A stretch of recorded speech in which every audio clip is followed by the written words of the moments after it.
What's the matter? I got my eyes closed. Ah!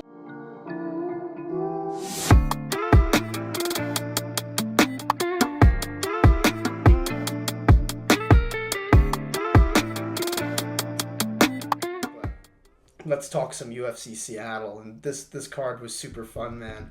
I think we can get into the other fights on it a little bit because I think overall it was a really awesome card, a lot of fun fights and fun finishes. But the main event kind of overshadowed all of that, for better or for worse. But there's something to talk about, and obviously, for those who did not see it, Song Yadong defeated Henry Cejudo via technical decision. Jason Herzog stopped the fight at the beginning of round 4 because Cejudo couldn't see due to a double eye poke by Song Yadong in the middle of round 3. We can kind of get into that a little bit. But first of all, I don't know, like, what are your takeaways, like, from this, like, and all that kind of happened? So I think it's fair to talk about the fight itself first, because it's not like, I think why a technical decision was able to, they were able to come to a technical decision for Song Yadong is because he was controlling the fight and was clearly winning the fight. But that's not to say Henry Cejudo was getting beat up so bad that this stoppage is kind of water under the bridge. I think it's still pretty important, and I think Henry Cejudo could have made things even more interesting in the last 2 rounds if it happened. But for the eye pokes, man, I mean, It was bad.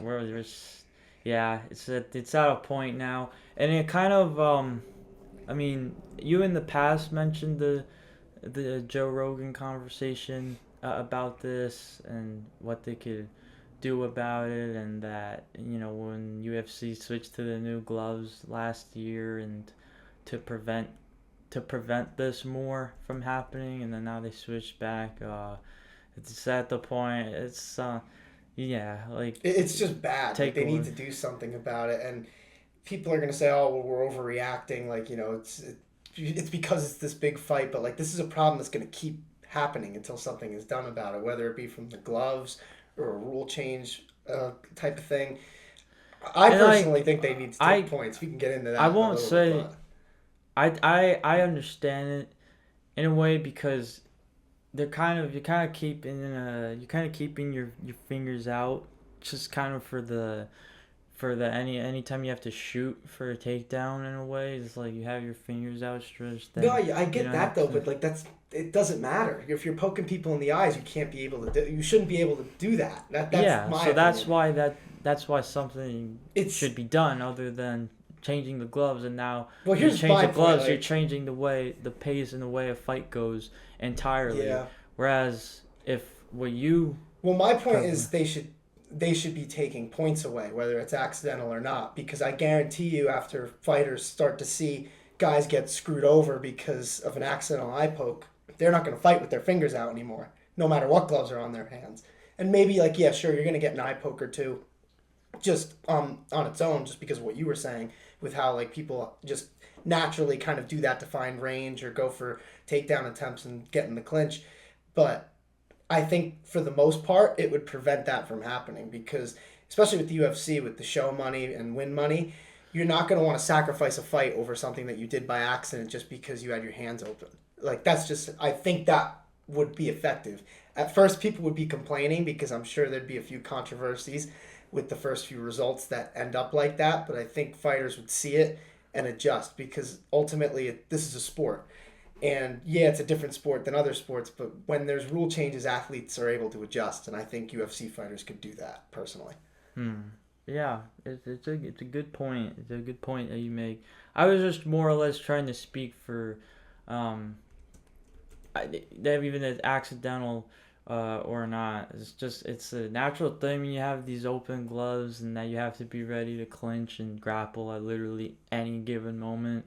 So that's the unfortunate part about it. And because there's nothing looming over their head, like, oh, I'm going to lose, like, even bigger than, you know, because loss of points will lead to a loss of a fight, and then now you're losing money too. So half the purse. Yeah. So Yeah, that I said it's that. But is it like? Let me ask you this too, though. Is like the reason why I think this could be a good option? It's not like it's an unfair advantage for either fighter, because it's not like the other fighter should be fighting with their hands open, or else they're gonna risk poking them in the eye too. Like the same thing goes for both fighters. So it's like if they both make the adjustment, then you're still kind of on equal playing field, even if it's a bit unnatural until people were to get settled with it. I'm just coming up with an idea. Like I don't like, and you know this about me, like I hate when people complain about a problem and then have no idea like how to, like they don't have any ideas that they want to offer of how to fix that problem. So it's like, well, I'm not saying I'm right. I'm just saying this is one idea. I think it makes sense too, because how often do you see like a palm strike, for instance? You know, you don't see that. That'd be kind of crazy. You start throwing palm strike, Bruce Lee style. It's not, yeah. So it's not like if a fighter is pretty much forced to have their hands closed the entire time, then that's not gonna. It's not even like they have to have their hands closed, like just like this. Like you don't need to necessarily be like that, like because even right after the eye poke, Song was still fighting him. I couldn't believe it. He still had his hands straight out. I'm like, that was crazy, because I think if he would have poked him again, Herzog would have had to take a point. There's no way he couldn't have. I will. So I break the situation? Should I break the situation down? Hold on, just let me just say this one thing. It's like a rangefinder, because if you have you stretching your hands, that is like the max. Yeah. That's why when you put your arms out for a wingspan, like your fingers are gonna be open. Like that's the max you're gonna see. So it's a rangefinder, and I get that in a way as well. But still, like I said, if you put it on a same playing field where both fighters have to have their hands closed, then there's just other ways like, you have to. Yeah. Let's say we have the main event, like it's a repeat, and with our rules that we put in, it's not like they're going to be saying like, oh well, Song Yadong, if you fight with your hands out and you poke Henry Cejudo in the eye, you're going to get a point taken away. But Henry, he can do that all he wants. Like they're never, you know what I mean? Like you're still going to be equal. Like both fighters are going to have to make that adjustment. So it's not like one person is and one person isn't. So yeah, like I'm not saying it's like natural. I know it's not. I mean, range finding, like that's in MMA especially, finding your range is super important because there's just so many different threats. Yeah. But I just think that there has to be something that they can do to change this. And I'm not sure if the gloves, I mean, yeah, they could find gloves that work better, but I don't know. The only option that I've ever heard was really Trevor Whitman's, and like seems like that's not going to happen, or else it would have by now. But I don't know. But to get back to the fight itself, I mean, Song Yadong, he looked really good in there, and the fight was going his way basically the entire way. But not that this is about Henry Cejudo obviously not winning the fight, but Henry Cejudo as a striker, like I was genuinely surprised. I feel like Song Yadong might have himself been a little surprised, and that's why the counter striking was so much in effect for Song Yadong. Because I was shocked that Henry pushed the 38-year-old wrestling Henry Cejudo striking the way he did. Well, he's a really good boxer. People don't give him credit for that just because you see Olympic wrestler. That's just the first thought. True, but he's always had really good and plus he has like a cool stance, and his footwork is like more karate like, but his style is boxing. So it's an interesting blend, and I like it, and it's been successful for him for a very long time. And in this fight, I mean, he had his moments. I mean, obviously he was walking Song Yadong down, and there were points where he was landing some good strikes, but I think Song with the counters, he was just doing so much better. Good so much quicker. Defense too. Yeah, of course. That's impressive against someone like Henry. I mean, obviously MMA wrestling is a little different, but still. And I just think him being the younger fighter than Henry, I think that helped Song too, because he's just so much quicker. And I think at these lower weight classes, you have to just be quicker at that age. Henry's 38 now. You're not going to be getting any quicker after that. But I just think that this fight, it was very telling about both guys, and not necessarily in a bad way for Henry, as I'll get to. But like for Song, he put on a great performance against someone who's one of the better fighters of this generation. Even if you don't like Henry Cejudo, his accolades speak for themselves. But at the same time, the way that Henry kind of bowed out of the fight a little bit, because he's not stupid. He knows if he tells his team he can't see, and the commission hears that, they can't allow him to fight without like a doctor at least checking him out. So I'm not saying he wanted out in the sense that he wanted to quit, but I feel like Henry's motivations at this point in his life are just, they seem a little different. I mean, he's got like the podcast, he has like a family now. It's just like, what are you really gaining? Because you've already done everything in combat sports. I mean, you could argue he's the greatest athlete in combat sports history with all of his accolades, even outside of the octagon. So I think it was a great performance by Song for the most part.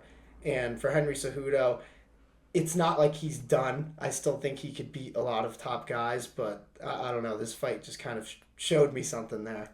Because I do think he has heart, but it just seemed like in this one he kind of just knew he couldn't see, and it's like, I'm not going to get hurt, which you don't really see too often at the top of the UFC. So that's just my personal opinion. But yeah, I don't know. Something needs to be done about the eye pokes. I mean, that was pretty bad. Dude, I'll go to this. It's a bit of a rougher transition than I wanted to, but I was going to describe the eye poke using some Seattle bands, because this being UFC Seattle and all, and anyone who actually knows me knows I'm like a record fanatic. So I'm going to go to this so I can actually see myself. But yeah, so this is my Seattle breakdown of the UFC Seattle main event ending. So Henry Cejudo gets poked in the eye blatantly, really bad, by Song Yadong. Double eye poke, Three Stooges style. And that was Henry after he got his eye poked. Just, facelift, Alice in Chains, great band. And then we go, the whole 5 minutes Henry needs, which makes sense because that was a really bad eye poke. People aren't saying that enough, how bad of an eye poke that was. But Henry takes the whole 5 minutes in the third round. And then they finished the round. Henry was getting pieced up pretty bad just because he could barely see. First thing, when he gets to his corner, his eyes tearing up. Like this man here on Jar of Flies. And Henry's like, I can't see. Coach, I can't see. And, what's the coach going to do? I mean, they can only put so much stuff on his eyes. And so, they're trying to help him in the corner. And obviously the commission's right there, too. If Henry's saying he can't see, They have to check him out. Jason Herzog decides to start the fourth round just so they can go to the scorecards, and then Song Yadong wins via technical decision, leaving Henry just like this. And then Song Yadong like this, just one step closer. The young buck, one step closer to the title. And yeah. Yeah, Jason Herzog starting the fourth round, and then he's like, you know what? Never mind. Yeah, that's true. That's so true. But, so yeah, that's basically how it went down. We had to give Seattle some love. Great city. But either way, man, like, all jokes aside, both of these guys are really talented fighters and have given the sport a lot. Song Yadong in a lot of a shorter time, and I think he's going to be giving the sport a lot more in the future, especially after a nice win like this. Because, yes, it wasn't the ending that we wanted, but that win by Song Yadong was super impressive. And with Henry Cejudo, I mean, I know they both want a rematch, but it seems like the UFC is not interested in that at all. But who knows, maybe because both guys are calling for it so heavily, maybe they will do it. But at the same time, I think Song deserves to move up a little bit from this. And Cejudo, like I said, if he, you know how I feel about this. Like, I don't want to just ever be sitting here saying that a fighter should retire, because at the end of the day, it's always up to them. And it's not like Henry Cejudo's over the hill by any means. But at the same time, it's like, what is he going to gain from winning a fight like this? He gets one step closer to a title shot in a stacked bantamweight division where he's probably not even gonna be next. I wonder if anyone watching actually believes that Henry would have finished Song Yadong in those last two rounds if they happened. I don't know. Round 4 TKO like Henry Cejudo was calling for. Yeah, well, that didn't really end up. I mean, no fault of his own. It needs to be said. We're screwing around, obviously, about Henry Cejudo, like with the album covers. But at the same time, though, like, he's, like I said, he's one of the best fighters of this generation. I mean, 2-division champ, Olympic gold medalist in wrestling. This guy's a legend in combat sports. So I don't want to disparage him that much. But because I mean, dude, people were being hard. Yeah, on but Henry here, after this, listen, bro. Dude, like, isn't it crazy though? Like, how hard people were being on Henry. I'd get it like if he didn't really get poked that bad, but like you could see on the replay, like both eyes just completely. Yeah. That's why I'm like he got poked really bad, and like I said, you can say what you will about how he handled it and how the fight ended, but how the fight ended, it's not like it was ruled a no contest. In which case, probably a rematch would be a lot more. Yeah, Jason Herzog said nope. Yeah, exactly. Said nope. Here's what we've praised Henry, despite, and even obviously the casual fan would call him the cringe lord too. But we've praised Henry Cejudo like plenty times over and over, knowing that he's a future Hall of Famer. A lot of people probably won't give him that credit because of how annoying he can be and stuff, and this recent form of his as well, but still, I mean, it's just when is enough going to be enough, pretty much, is the question. So if this is, who knows, that this probably won't be his last fight, if we're being honest. Probably not. I mean, I think the most likely thing for him maybe is that rematch, but if it's not, I don't know. He might have to wait for somebody, like if he just wants a bigger name. But I want to see, once the UFC run is over, let's see Henry Cejudo take to the BKFC streets. Let's see how he fares there. No, actually, where I'd like to see Henry Cejudo, and I don't know if they would ever really do this, honestly, because it seems like his relationship with the company at times is like so-so. But he would be great on their broadcasts, Henry Cejudo. I mean, he's good in front of a mic. I think he's a smart guy. Like, I mean, you've seen the podcast with Usman. It's not like he doesn't know his shit. Yeah. He's one of the greatest fighters of this generation. Like I said, it'd be cool to see Cejudo on the broadcast. It's just me. Some people might find him too annoying. But I think he'd be serious, Yeah. He's not going to troll on the broadcast. Yeah. But, hey, man, I just think that I think that both of these guys are good. We'll wrap it with that just because, like, I don't want to take away from Song's performance because he did look really good. And then Henry Cejudo, like I said, despite the ending, he didn't look the worst that he's ever looked in there. And I do kind of want to say this, too, actually, about Henry Cejudo, because I've been thinking about this since the result on Saturday. But I think that him retiring for a little bit after UFC 249 was like the biggest mistake of his career because he was in the midst of his prime, had the title, would have been getting all those pay-per-view points, even more because, I mean, he just beat Dominic Cruz. It was a huge win for him at the time. And then he squandered a few years, came back after, like, already had been injured and then fought what was Aljo, right? And the comeback, I think it was. Yeah. And he just hasn't looked the same. And some of that, especially the Aljo fight, you have to blame some of that on rust because you need to compete. And it sucks that he kind of walked away from the best point in his career and he would have made the most money. And then he comes back and it really hasn't gone the way he's expected it to go. So sucks for him. Bless you. But that sneeze means we got to move on because there was a lot of other news in the UFC orbit in the past couple of weeks, and I kind of want to talk about this stuff too because I think it's a big deal.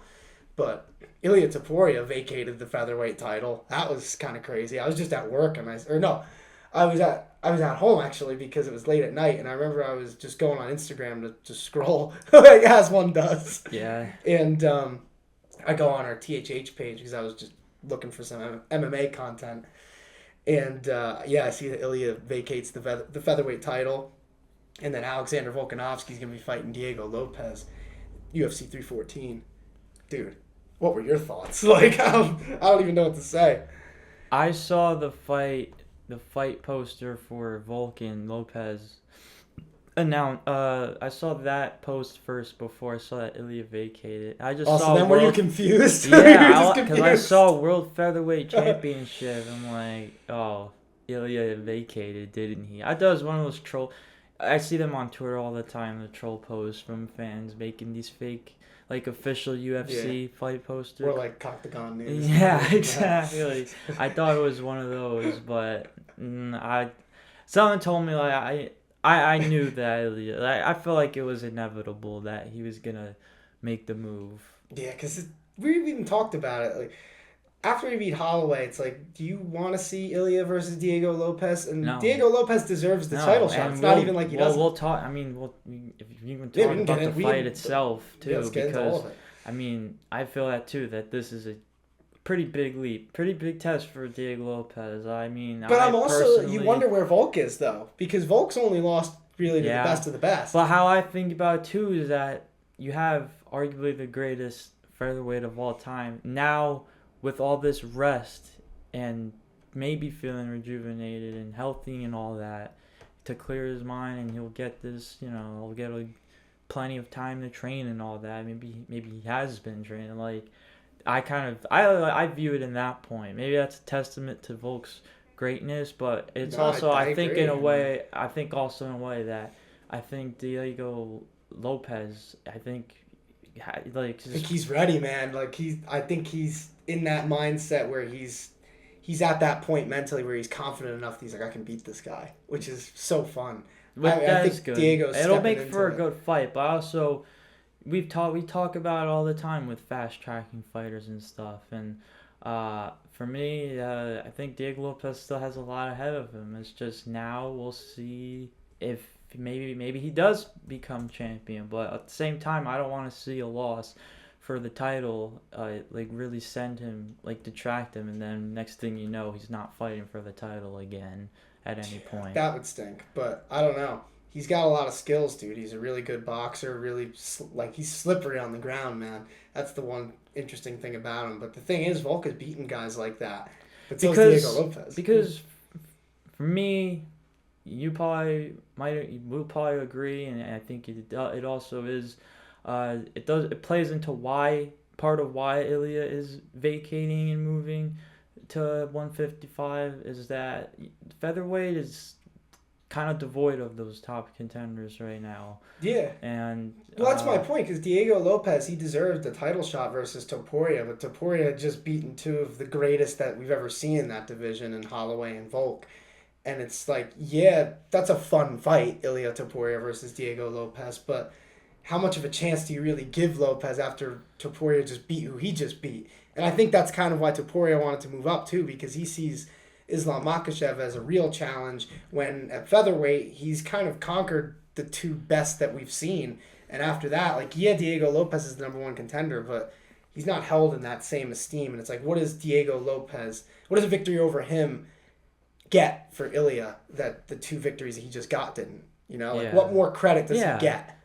So featherweight I think is still wants to test himself. Featherweight is and especially now, if Volk loses, dude, I have to believe that this will probably. Would you think that maybe this would be his last fight if he lost? I don't know. I feel like that's an interesting question, and if it was, then that's another contender the division's losing, and it's just in this state of flux where Ilia's kind of beating all these guys. All these guys have gotten a taste of the top. And now they're kind of just, it's in a way kind of, I think middleweight obviously is now fleshing out a lot more with the top 15 and even guys that aren't ranked that you could see fight for the belt one day, but more so in the top 15, Bo Nickel, for instance. But not that long ago, it was just kind of the top 5, top 6 guys fighting each other. Yeah.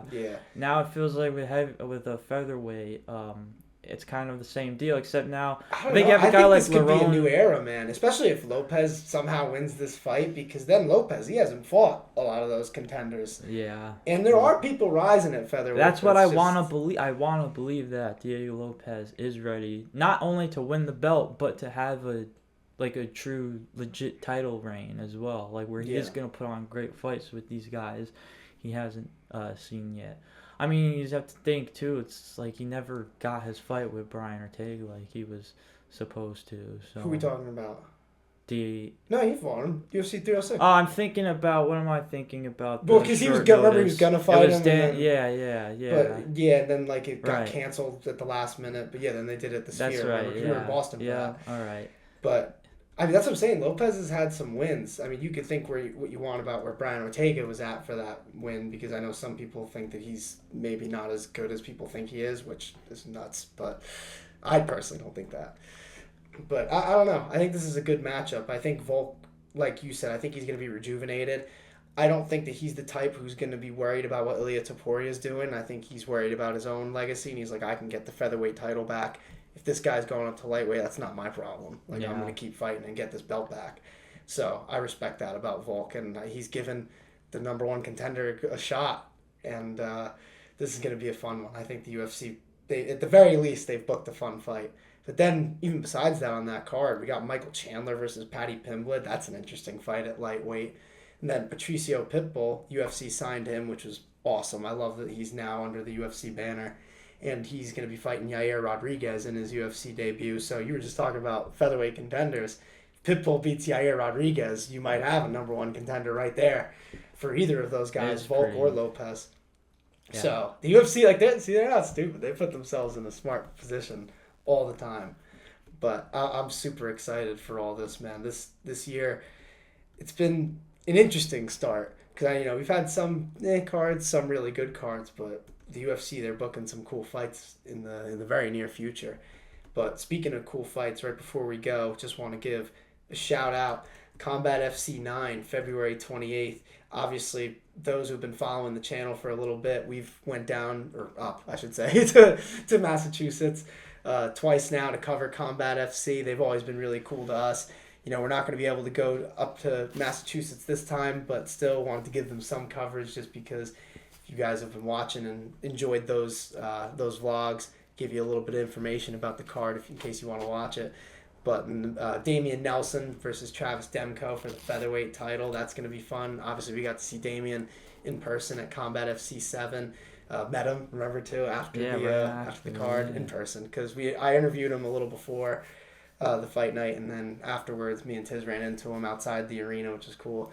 And then Carlos Azoya, our dude, man, he's fighting Victor Diaz in the bantamweight title fight for that card. And like I said, all this is on UFC Fight Pass.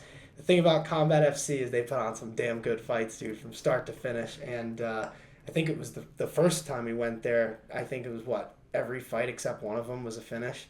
So if you guys want to watch some bangers, put on Combat FC 9. Like I said, Nelson versus Demko, Lazoya versus Diaz, and there's a lot of other good fights on the undercard too. And you guys should definitely check it out if you haven't. And check out our vlogs if you haven't, because those are both really fun. And you get to see some of the cool stuff that we got to see at the last few Combat FC fights. But that's all I got for this UFC Seattle and UFC news recap. So, until next time.